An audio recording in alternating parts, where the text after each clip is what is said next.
সম্মানিত ভিউয়ার্স, আবৃত্তি করছি বাবার মাটির গন্ধ।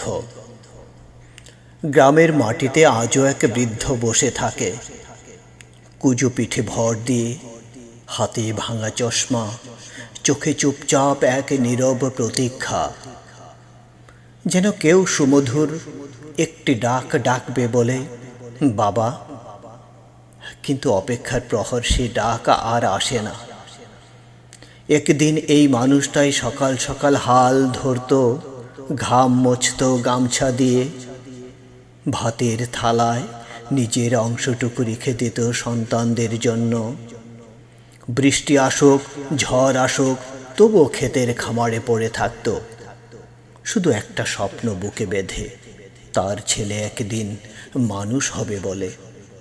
কিন্তু আজ সেই সন্তান শহরের আলোয় হারিয়ে গেছে। বাবার ফোন ধরতে ভুলে যায়, মায়ের ভাতের গন্ধ এখন তার জন্য সস্তা এক স্মৃতি মাত্র।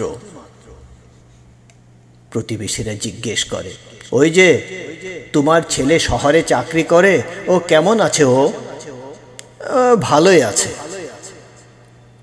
ভালো তো আছেই বাবা, শুধু তোমার ফাটা চটি জোড়ার মতো কেউ তোমাকে মনে রাখেনি। তোমার পায়ের নিচের মাটিটাই আজ একমাত্র সাক্ষী, যে জানে তুমি একসময় কত বড় স্বপ্ন দেখেছিলে তোমার সন্তানের জন্য। তুমি শুধু একজন পিতা নও, তুমি এক ইতিহাস, যে ইতিহাসের রোদে পড়ে মাটিতে মিশে মানুষ গড়ে, আর শেষে সেই মাটিটাই তাকে ভুলে যায়। বাবা নিঃশব্দে চলে গেলেন, চোখে ছিল সন্তানের আশার আলো। হাসপাতালের দরজায় আজও ঝুলছে তার শেষ নিঃশ্বাসের প্রার্থনা। সন্তান ব্যস্ত, সভা আছে, সময় নেই একবার ছুঁয়ে দেখারও।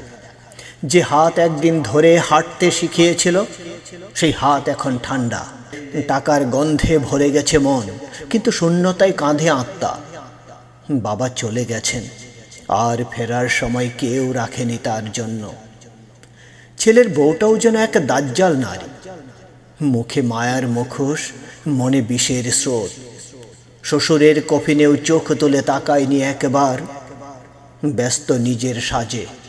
বৃদ্ধের মৃত্যুর ঘরেও হাসির শব্দ, যেন হৃদয় নেই, শুধু অভিনয়। যে ঘরে আশ্রয় পেয়েছিল সে, আজ সেই ঘরেই অস্ত্ররা নির্বাসিত। মানবতা হারিয়ে গেছে, শুধু রয়ে গেছে ঠান্ডা পাথরের মতো এক মন। ধন্যবাদ।